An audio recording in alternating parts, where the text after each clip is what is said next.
I never thought I'd be one of those mothers struggling on the subway during rush hour, but there I was, surrounded by strangers who couldn't hide their stares and judgment.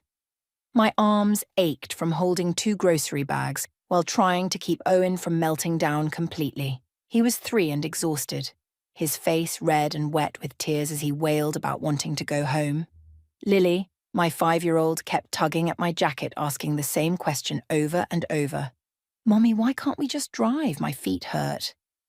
I didn't have a good answer for her. How do you explain to a kindergartner that the car her grandfather bought specifically for her safety was sitting in someone else's driveway? How do you tell your children that their own father decided you didn't deserve it? The subway lurched, and I nearly lost my balance. A woman beside me caught one of my grocery bags before it hit the floor, giving me a sympathetic smile that somehow made me feel worse. I mumbled a thank you and tried to soothe Owen by bouncing him slightly, but my arms were shaking from the weight of everything. The bags, my son, the crushing exhaustion that had become my constant companion these past 3 weeks. This wasn't how things were supposed to be. 2 years ago, when my dad gave me that beautiful silver SUV, he'd looked me straight in the eye and said, "This is for you and my grandbabies. I don't want you worrying about breaking down on some highway with those kids in the car." He'd worked so hard to build his construction business from nothing, and when he finally had the money to help me, he did it without hesitation. That car represented more than transportation. It was his way of making sure we were safe. Now it was gone, and I felt like I'd somehow failed him by letting it happen.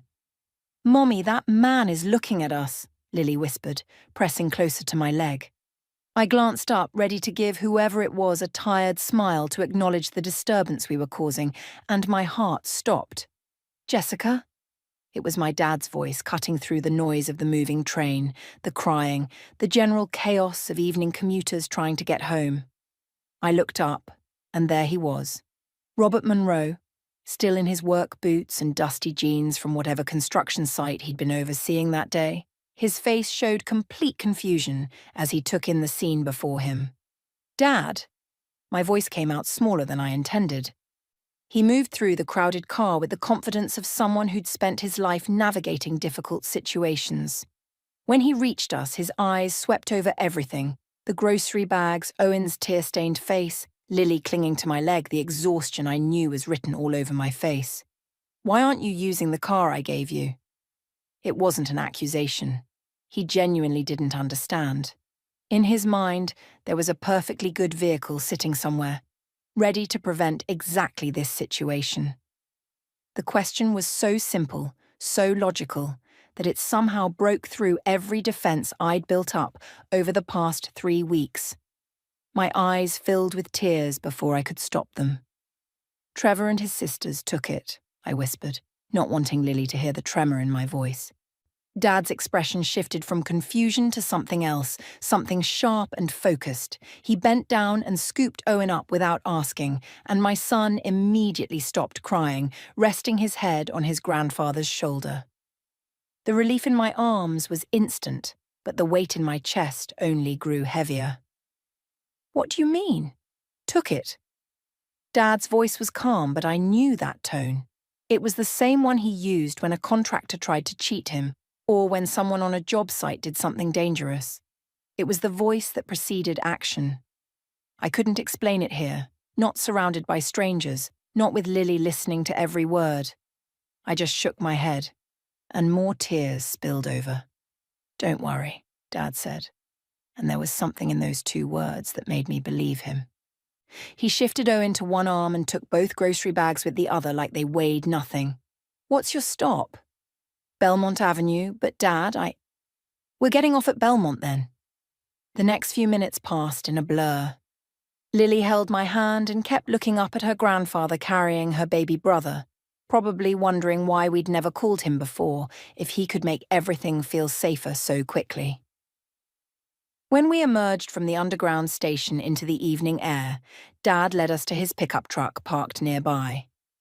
"Were you coming from a job site?" I asked, trying to make normal conversation, trying to pretend this was a pleasant surprise and not a complete disaster.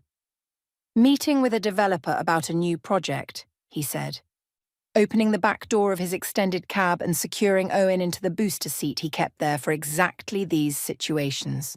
He'd always been prepared for his grandchildren, always thinking ahead. Lucky thing I took the subway instead of driving. But as he helped Lily into her seat, I saw his jaw was tight. This wasn't luck to him.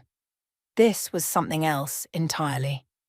Once the kids were settled, he turned to me. "Get in. We need to talk." I climbed into the passenger seat and the familiar smell of sawdust and coffee surrounded me. How many times had I ridden in this truck growing up? How many times had Dad picked me up from school, from failed dates, from mistakes I'd made?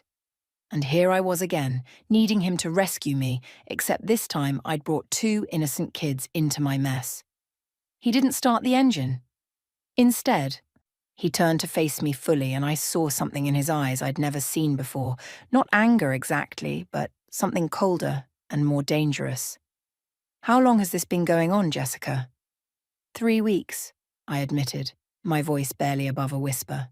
It started small. Amber said she needed to impress some clients, and her car wasn't nice enough. Trevor agreed to lend her mine before I could even say anything. Then it was supposed to be just one day, then a weekend. Then Nicole said her car was in the shop and needed it too. And suddenly it's been 3 weeks and you've been hauling my grandchildren on buses and subways with groceries. It wasn't a question. I tried to say no. The words tumbled out now, desperate and ashamed.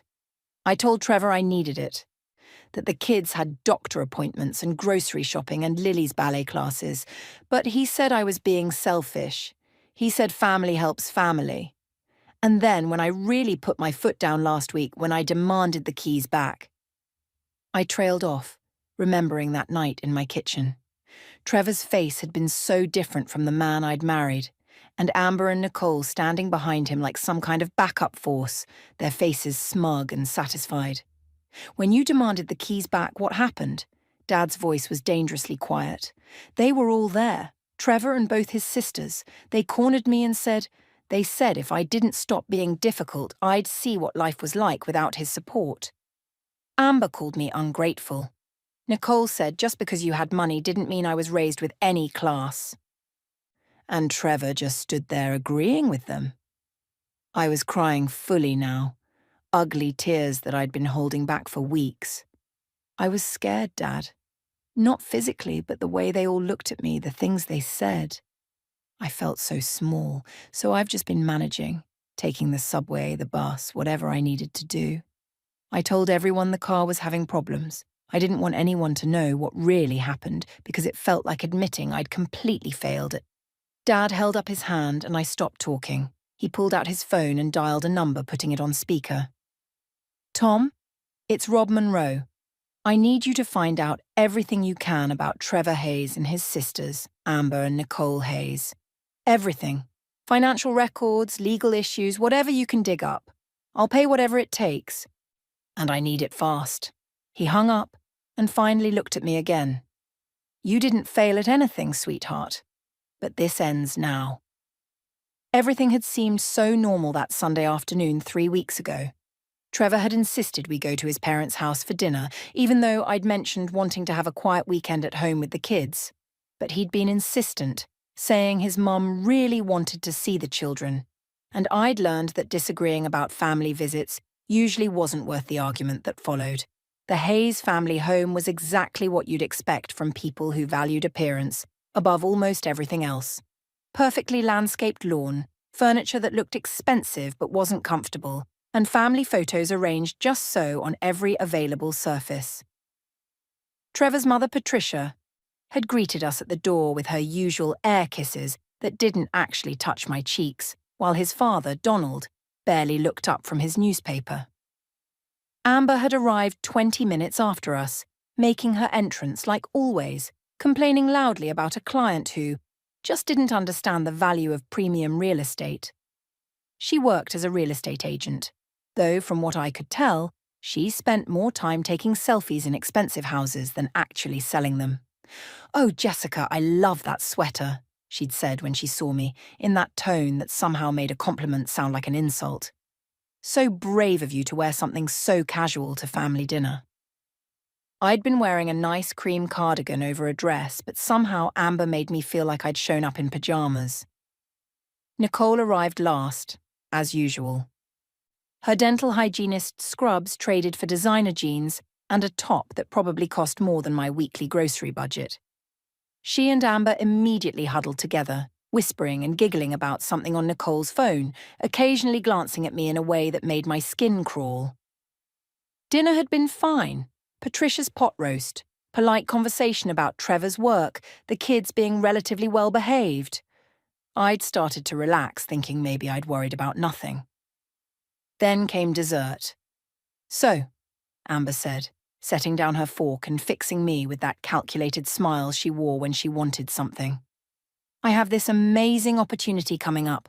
Really high-end clients looking at properties in the $1 million range. They're flying in from California, and first impressions are everything in this business." "That sounds exciting," I'd said, genuinely trying to be supportive. "The thing is," she continued, leaning forward like she was sharing a secret, "my car is just...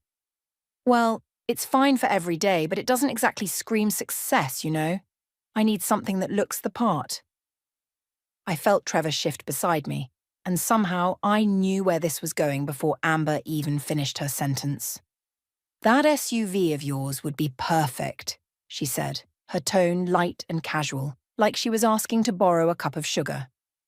"Just for a few days while I show these clients around. You understand how important image is, right?" Every eye at the table turned to me. Patricia smiled encouragingly. Donald nodded like this was perfectly reasonable. Nicole watched with barely concealed amusement. "Oh, well, I started, but Trevor cut me off. "Of course she can use it," he said, his hand finding mine under the table and squeezing just a little too hard. "Family helps family, right, Jess?" It wasn't really a question. The kids have appointments this week, and I need to do grocery shopping, and Lily has ballet on Thursday. You can take my car," Nicole offered quickly, too quickly. "I'll just Uber to work for a few days. No big deal." Except Nicole's car was a tiny two-door coupe that didn't even have proper back seats, let alone space for 2 car seats and groceries. But everyone was looking at me like I was being difficult, like I was the unreasonable one for hesitating to hand over the vehicle my father had bought specifically for my children's safety. "That's so generous of you, Nicole," Patricia said warmly, then turned to me with expectation written all over her face. "Isn't that generous, Jessica?" I felt trapped, cornered by politeness and family expectations and Trevor's hand still gripping mine under the table. "Sure," I heard myself say. "Of course. Family helps family." Amber's smile turned triumphant. "You're the best, Jess. I'll take great care of it, I promise." That had been 3 weeks ago, and a few days had stretched and stretched like taffy being pulled. First, Amber needed it through the weekend because the clients wanted to see more properties. Then she needed it for another week because she had more showings lined up. Then suddenly Nicole's car actually was in the shop, or so she claimed, and she needed to borrow it too. Every time I asked Trevor when I'd get my car back, he'd get defensive. "Why are you being so selfish about this?" he'd snapped one evening while I was making dinner. "My sister is trying to make a big sale that could really help her career, and you're worried about driving to the grocery store." "It's not just the grocery store," I'd protested quietly, stirring the pasta sauce and not looking at him. "It's the kids' activities, their appointments. Your father bought that car specifically because—" "Your father," he'd corrected sharply. "Your father bought it, yes, and he thinks that means he can control everything, doesn't he? Well, you're part of the Hayes family now, Jessica. That means what's yours is ours." That logic had made my head spin, but I'd learned that arguing with Trevor when he was in that mood only made things worse. So I'd adjusted. I'd figured out bus routes and subway schedules. I'd learned which grocery stores were closest to which stations.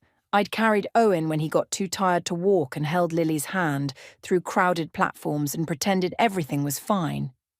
Until last Wednesday, when I'd finally broken.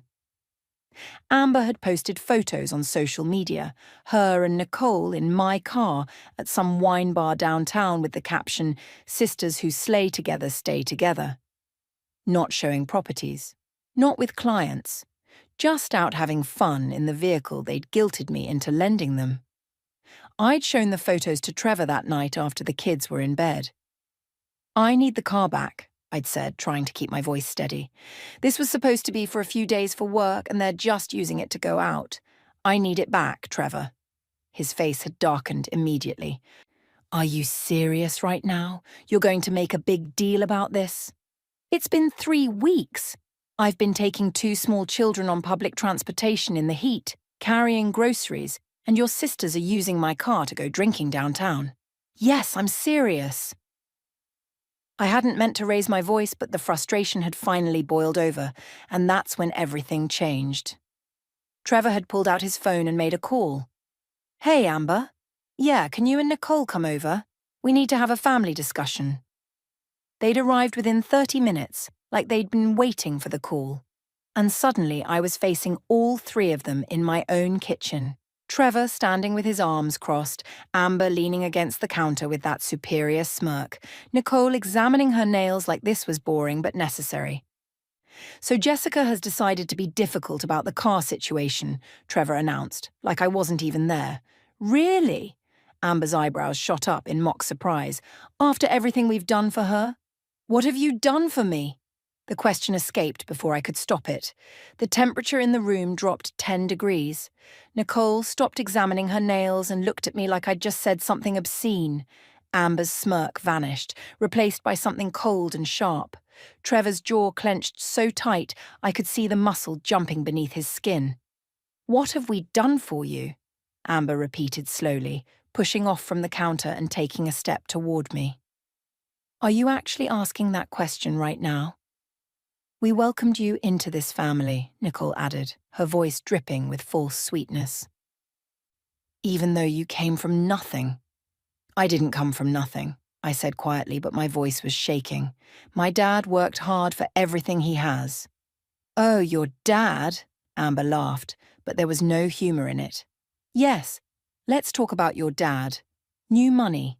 Construction worker who got lucky. Just because he has money now doesn't mean you were raised with any class, Jessica.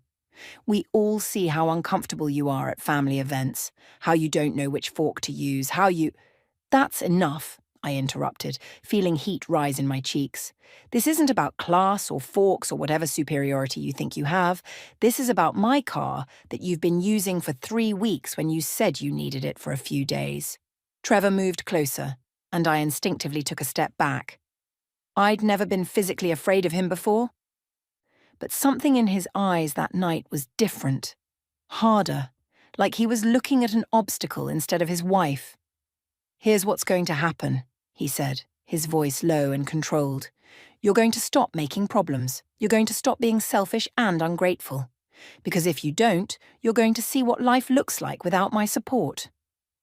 "What does that mean?" I whispered. "It means," Nicole chimed in, examining her nails again like this conversation was beneath her, "that you might want to think about who pays the mortgage on this house, who has the career with benefits, who has the family connections that matter." My mind raced. Yes, Trevor's name was on the mortgage, but I'd put down half the down payment from my savings. Yes, he had benefits through his job, but I worked too. I was a teacher. And that mattered. And family connections. What did that even mean? "Are you threatening me?" I asked, hating how small my voice sounded. "Nobody's threatening anyone," Amber said smoothly, but her smile was all teeth. "We're just helping you understand reality. You're part of this family now, which means what's yours is ours. That car? It might have been a gift from your daddy, but you're a Hayes now. Hayes family shares everything." "That's not how gifts work," I said weakly. "It's how family works," Trevor shot back. "Unless you don't want to be part of this family anymore. Is that what you're saying, Jessica? Because I can make that happen." The threat hung in the air like smoke. I looked at each of them, my husband and his sisters forming a united front against me in my own kitchen. And something inside me cracked. Not broke. Not yet, but cracked. A hairline fracture that would only get worse with pressure. I'd handed over the keys without another word. That had been a week ago, and I'd been drowning ever since. The shame of it was almost worse than the inconvenience. I'd stopped answering my dad's calls because I knew he'd hear something wrong in my voice. I'd made excuses to my friends about why I couldn't meet up, why I was always rushing, why I looked so tired. I told everyone the car was having mechanical problems, that it was in the shop, that I was managing fine. But I wasn't fine. I was breaking apart piece by piece, and the worst part was that I'd let it happen. I'd handed over those keys because I was scared, not of physical violence, but of something harder to define. The threat of being cut off, isolated, labelled as the problem when I was just trying to protect what was mine. Now, sitting in my father's truck with Owen and Lily buckled safely in the back, watching Dad's face as he processed everything I'd told him, I felt that crack inside me widen just a little more. "Don't go home tonight," Dad said after a long moment of silence. His voice was calm, but I could see his hands gripping the steering wheel tight enough to make his knuckles white. "Pack bags for you and the kids. Stay at my house." "Dad, I can't just—" "Yes, you can." He turned to look at me and his eyes were fierce. "Jessica, listen to me very carefully. What you just described isn't a family disagreement. That's intimidation. That's financial abuse. And I'm not going to let it continue for one more day. But Trevor will what? Come to my house and demand you come back? I'd love to see him try." Dad started the engine. "I'm taking you home right now. You're going to pack whatever you and the kids need for a few days. I'll wait outside. Then you're coming to my place while I figure out exactly what we're dealing with." "What do you mean, figure out what we're dealing with?" He glanced at me, and there was something in his expression I'd rarely seen. The same look he got when someone tried to cheat him on a contract or when a safety violation put his workers at risk. It was the look of a man who'd built something from nothing and wasn't about to let anyone take advantage of his family. That phone call I made, that was to Tom Riley. He's a private investigator I've used for business dealings. Good at finding information people don't want found. Dad pulled into traffic, heading toward my neighborhood. If Trevor and his sisters felt comfortable cornering you in your own home and threatening you over a car, this isn't about the car, Jessica. There's something else going on. Money problems, maybe. Something that made them desperate enough to bully you. You think Trevor's in financial trouble? I think a man who has to threaten his wife and recruit his sisters to back him up is a man who's hiding something. Dad's voice was grim, and I'm going to find out what it is. We drove in silence for a few minutes. In the back seat, Lily was singing softly to Owen, some song from her kindergarten class. They had no idea what was happening, no idea their world was about to shift. Part of me wanted to tell Dad to forget it, to just take me home so I could pretend everything was normal. But another part, the part that was tired of being small and scared and constantly apologizing for taking up space, knew he was right. "What if I'm overreacting?" I asked quietly. "What if this is just normal family stuff and I'm being too sensitive like Trevor always says?" Dad reached over and took my hand. "Sweetheart, normal families don't threaten each other. Normal husbands don't corner their wives with backup. And normal people don't make you feel crazy for wanting to keep what's yours." He squeezed my hand gently. "Trust me on this. Something's very wrong, and we're going to find out what it is." As we pulled up to my house, I saw Trevor's car in the driveway, my stomach clenched with anxiety. But then I felt Dad's steady presence beside me and remembered. I wasn't alone anymore. I'd been seen. Finally, someone had seen what was happening and believed me without question. 10 minutes, Dad said. "Pack fast, I'll be right here." I nodded and got out of the truck, my heart pounding as I headed toward the front door. I'd barely gotten through the door with the kids when Trevor appeared from the living room, his face already twisted with suspicion. "Where have you been? I've been calling you for an hour." His eyes swept over me, then landed on the children. "Why didn't you answer your phone?" "We ran into my dad on the subway," I said, trying to keep my voice neutral. "He gave us a ride home. Trevor's expression shifted from suspicion to something darker. Your dad just happened to be on the subway? Yes, Trevor. People take the subway, even people who own construction companies. I moved past him toward the stairs, holding Lily's hand while Owen toddled beside me. I need to get the kids cleaned up for bed. It's only 7:30. They're tired. We had a long day. I kept walking, feeling his eyes boring into my back. We need to talk, he called after me. After I get them settled. I heard him mutter something under his breath, but I didn't stop. In the kids' room, I pulled out their small suitcases from the closet, the ones we used for weekend trips to visit my dad. My hands shook as I started throwing in clothes, trying to remember what they'd need. Pajamas, clothes for a few days, their favourite stuffed animals, toothbrushes. "Mommy, are we going to Grandpa's house?" Lily asked, her eyes bright with excitement. "Yes, baby." "Just for a little visit." "Can we see his truck? The big one with the crane?" "Maybe. We'll see."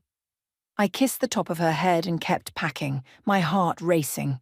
I could hear Trevor moving around downstairs, his footsteps heavier than usual. Angry footsteps. Once the kids' bags were packed, I went to my bedroom and grabbed my own suitcase. Clothes, toiletries, my laptop, important documents. I grabbed my passport, birth certificates for the kids, our social security cards. Something told me to take anything I might need if I couldn't come back easily. That's when I saw it. Trevor's jacket was thrown over the chair by his dresser, and a piece of paper was sticking out of the pocket. I don't know what made me look. Maybe intuition. Maybe just the way it caught the light, but I pulled it out and felt my blood turn to ice. It was a bill of sale, a draft printed from someone's computer with blank spaces for signatures. But the vehicle information was already filled in. My SUV's make, model, year, and VIN number. The selling price, $18,000. My father had paid $32,000 for that car 2 years ago. I stood there staring at the paper and suddenly everything clicked into place. This wasn't about Amber needing to impress clients. This wasn't about Nicole's car being in the shop. This was about Trevor planning to sell my car, the car that wasn't even in his name, without telling me. "Jessica," Trevor's voice came from downstairs, sharp and impatient. "Are you coming down or what?" I folded the paper and shoved it in my pocket, then grabbed my suitcase and headed downstairs. Trevor was standing by the front door, blocking it, his arms crossed over his chest. "Where do you think you're going with those bags?" "The kids and I are staying at my dad's for a few days." "Like hell you are." He moved closer and I instinctively stepped back. "You're not taking my children anywhere."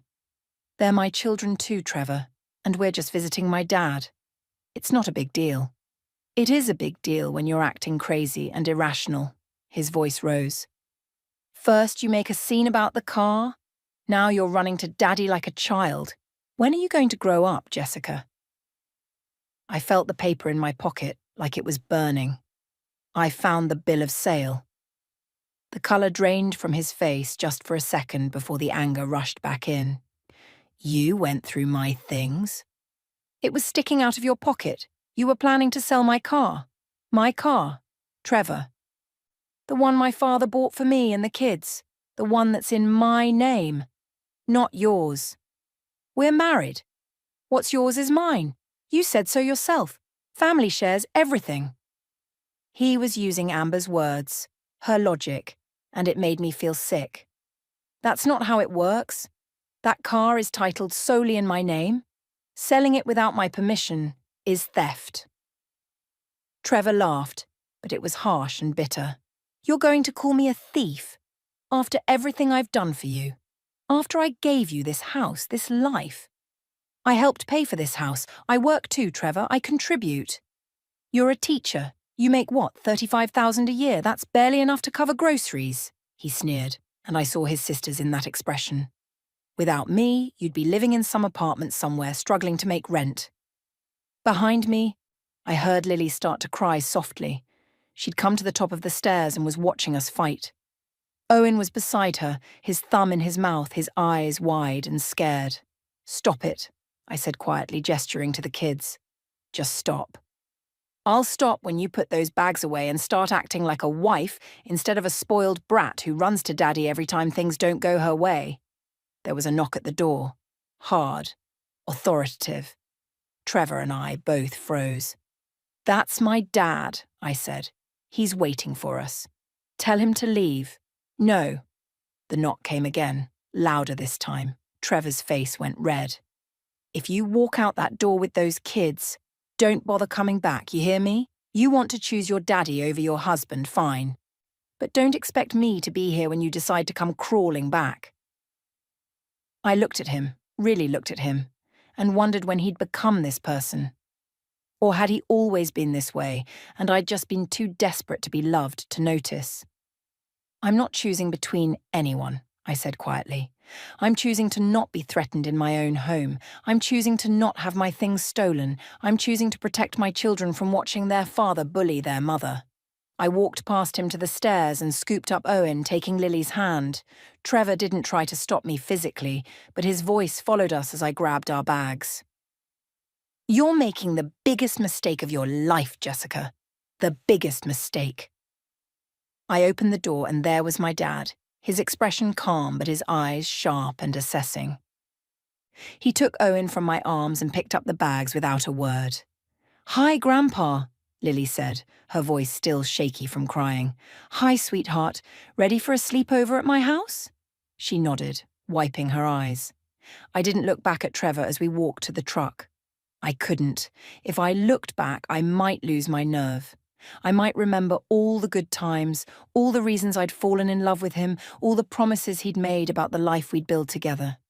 But those promises had been built on sand, and now the tide was coming in. Dad secured the kids in their car seats, then turned to me. "You okay?" I pulled out the bill of sale and handed it to him. He read it quickly, his jaw tightening with each line. He was going to sell it, I whispered, for $18,000. Half what you paid for it. Dad folded the paper carefully and put it in his pocket. "Get in the truck, sweetheart." "What are you going to do?" He looked at me, and I saw something in his eyes that was both comforting and terrifying, the absolute certainty of a man who'd made a decision and wouldn't be swayed. "I'm going to end this, tomorrow morning. But tonight you and the kids are safe. That's all that matters right now." As we drove away, I watched my house disappear in the side mirror and wondered if I'd ever feel safe there again. I barely slept that night. Dad had set us up in the guest room, the one he'd decorated years ago hoping we'd visit more often, with a double bed for me and a trundle that pulled out for the kids. Lily and Owen had fallen asleep quickly, exhausted from the emotional day. But I'd laid awake staring at the ceiling and wondering what tomorrow would bring. Around 6 in the morning, I heard Dad moving around downstairs. The smell of coffee drifted up, and I finally gave up on sleep and went to find him. He was sitting at the kitchen table with his laptop, several printed documents spread out in front of him, his phone beside his coffee mug. He looked up when I entered and gestured to the coffee pot.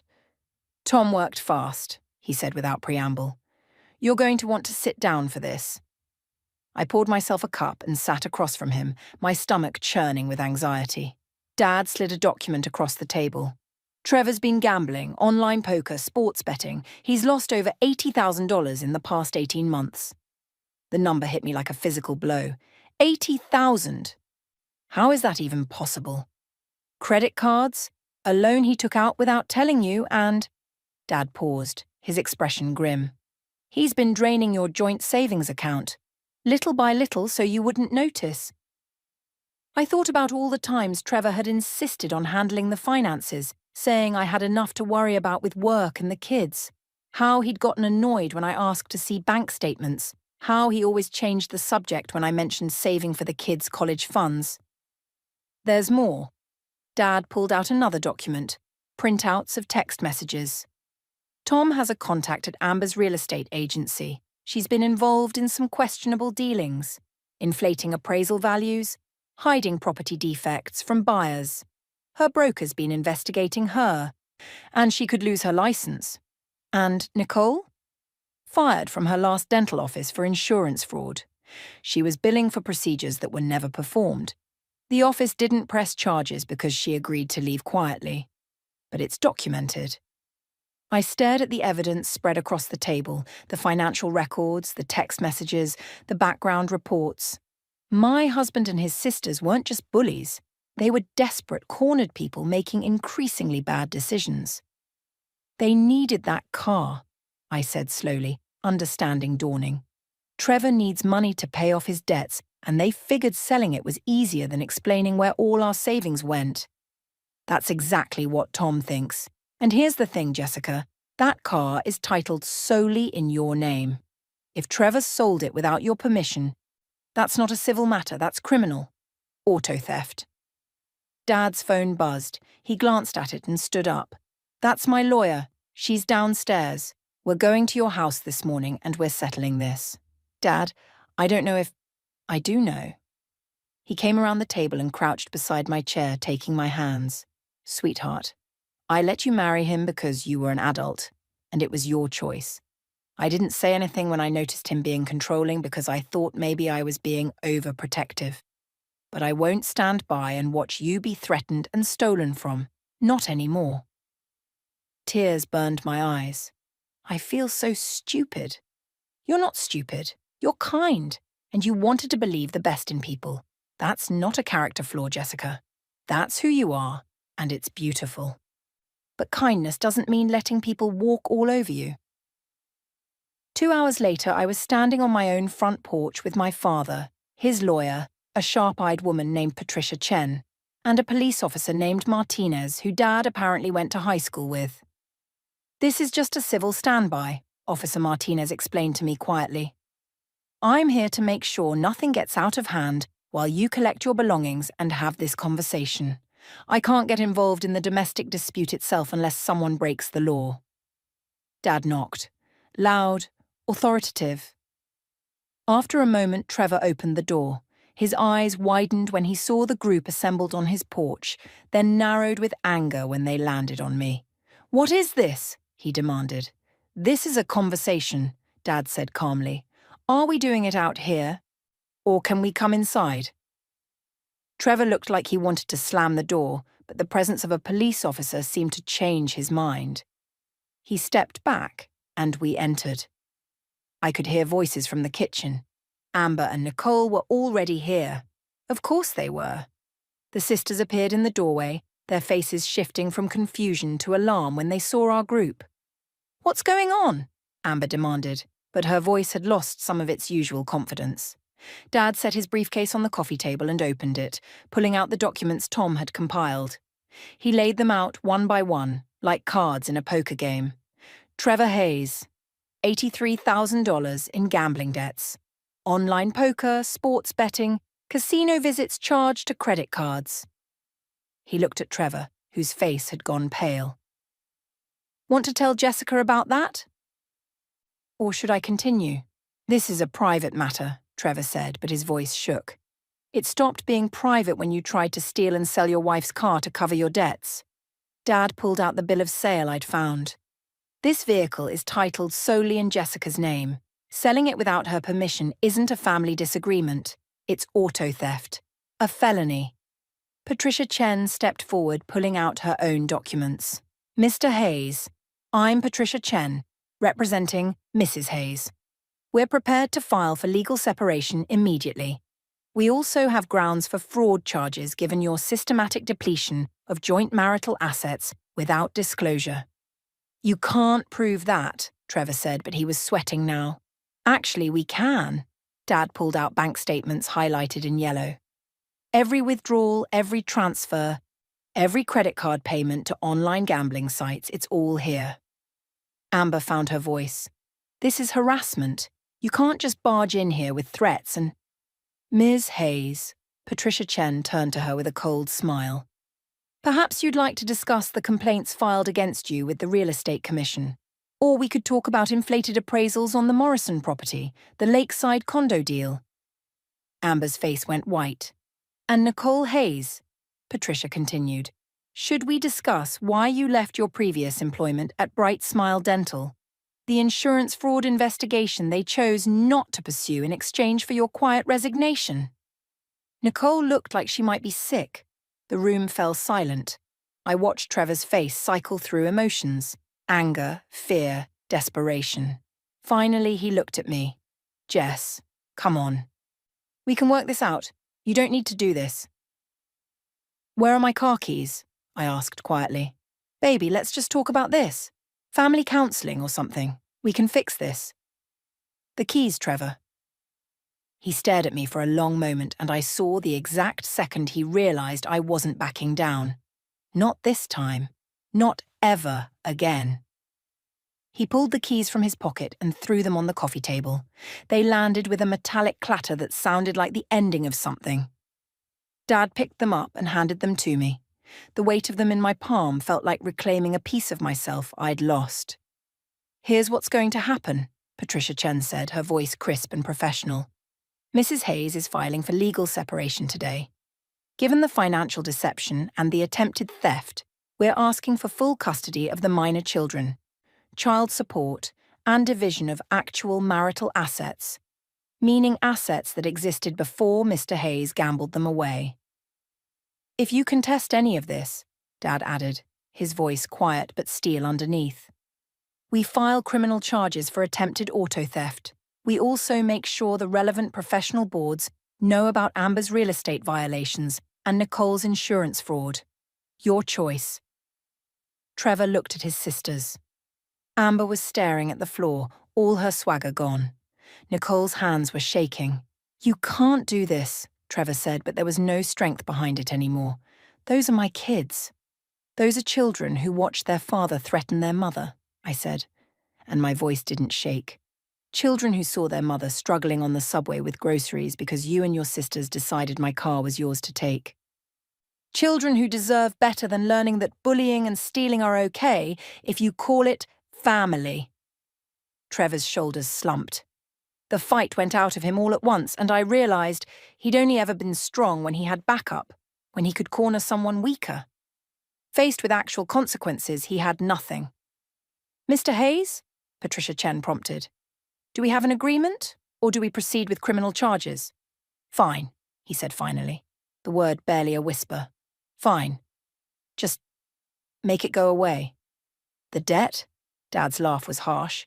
That's your problem, son, but you'll leave Jessica and my grandchildren alone while you figure it out. Officer Martinez, who'd been standing silently by the door, finally spoke. Mr. Hayes, I'm going to strongly suggest you cooperate with these proceedings. Speaking as someone who's seen domestic situations escalate, you don't want this to get worse. Trevor just nodded, defeated. We left 20 minutes later, after I'd quickly gathered more clothes and important items. As I walked out carrying a box of the kids' toys, I passed Trevor sitting on the couch, his head in his hands. Part of me, the part that had loved him, that had believed in our future together, felt sad. But a bigger part felt free.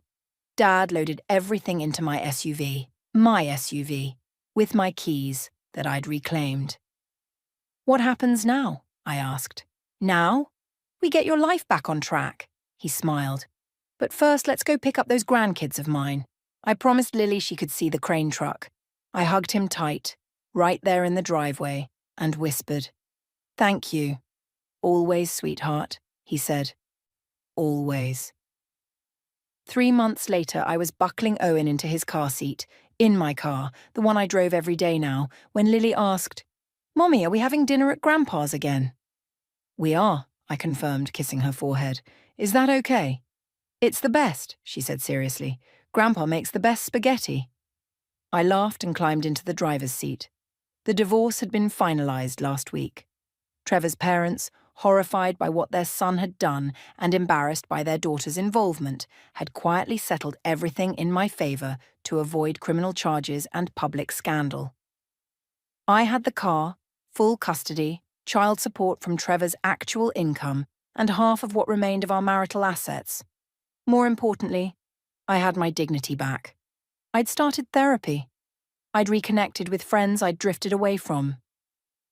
I'd stopped apologising for taking up space or having needs. And every week, we had dinner at Dad's house, because family wasn't about obligation or control. It was about showing up for each other. As I drove through the city toward Dad's house, the evening sun painting everything gold, Lily started singing in the back seat. Owen joined in with his toddler babble. And I realized something. That awful day on the subway, when Dad had found us at our lowest point, hadn't been the worst moment of my life. It had been the beginning of getting my life back. I pulled up to Dad's house and he was already on the porch, waving. Lily unbuckled herself and ran to him, chattering about her day at school. Owen toddled after her, arms outstretched for his grandfather. Dad caught my eye over the kids' heads and smiled. I smiled back, feeling genuinely happy for the first time in years. Sometimes you need someone to see you at your worst to find the strength to become your best. And sometimes the person who gave you your first ride in life is the same person who helps you reclaim the driver's seat when you've lost your way. I was driving my own life now, and I was never giving anyone else the keys again.